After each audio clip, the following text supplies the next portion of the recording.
নমস্কার বন্ধুরা, নিভা রান্নাঘরে সবাইকে স্বাগত।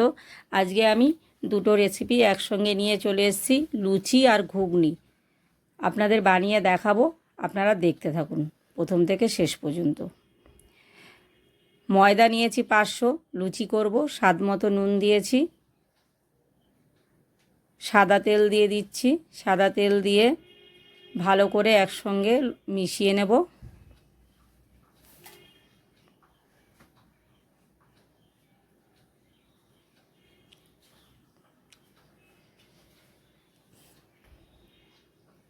অল্প অল্প জল দিয়ে ময়দাটাকে আমি ভালো করে মেখে নেব। যত ভালো করে মাখবো লুচিগুলো তত ভালো করে ফুলবে।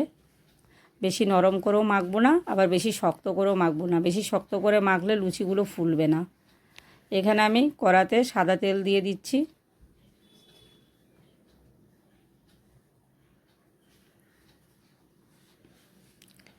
ময়দা মেখে রেখেছিলাম আধ ঘন্টা।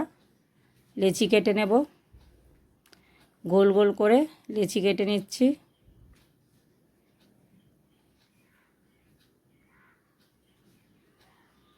এবার একটা একটা করে লেচি বেলে নেব।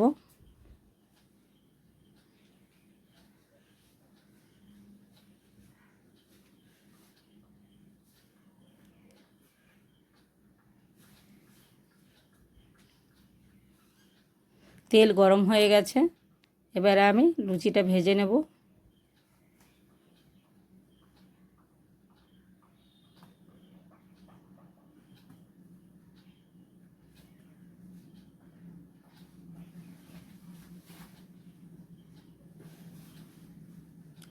দেখুন বন্ধুরা, লুচিটা কেমন ফুলে উঠেছে।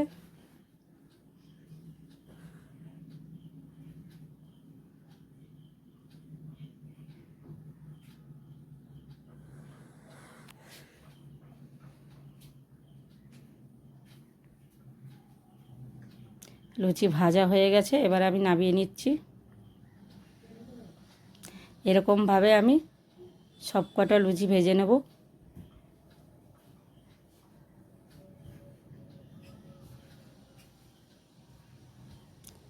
লুচি ভাজা হয়ে গেছে।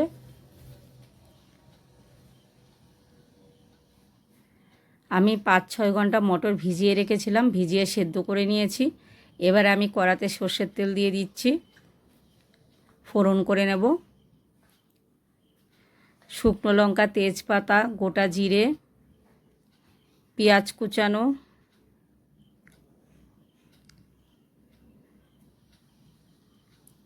ভালো করে নাড়িয়ে নেব। পেঁয়াজটা যে একটু লাল লাল হয়ে যাবে, টমেটো কুচনো দিয়ে দেব। টমেটো কুচনো দিয়ে ভালো করে নাড়িয়ে নেব।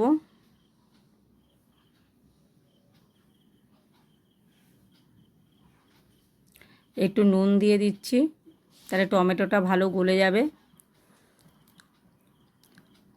ভাজা ভাজা হয়ে গেছে, এবার আদা রসুন বাটা দিয়ে দেব।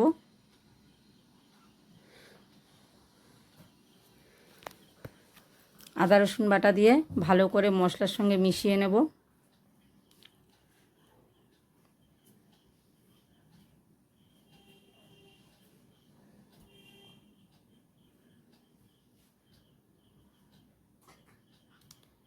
এক চামচ হলুদ গুঁড়ো, 1 চামচ জিরে গুঁড়ো, 1 চামচ ধনে জিরে গুঁড়ো দিয়ে ভালো করে নাড়িয়ে নেব।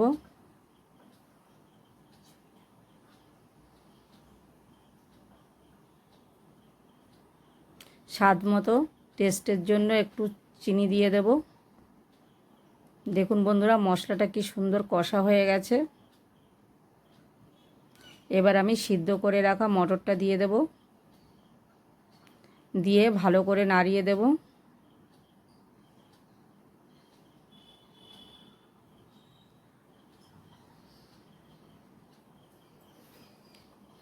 অল্প পরিমাণে জল দিয়ে দেব, কারণ আগে থেকে সেদ্ধ করা আছে, বেশি জল দেব না। জল দিয়ে ভালো করে মশলাটা নাড়িয়ে মিশিয়ে দেব।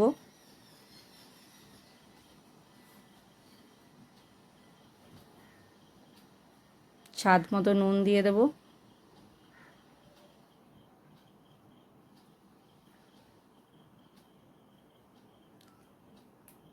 ঘুগনিটা ফুটে উঠেছে, এবার আমি একটা মশলা করে রেখেছিলাম, গোটা গোটা গরম মশলা, জিরে, শুকনো লঙ্কা, ভাজা মশলা ওপর থেকে ছড়িয়ে দিয়ে দিলাম। এবার ঘুগনি রান্না হয়ে গেছে, আমি নামিয়ে নিচ্ছি।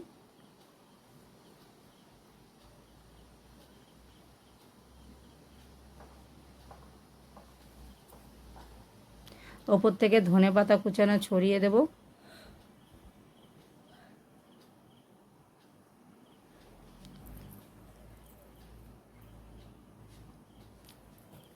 এবারে আমি লুচির সাথে পরিবেশন করব।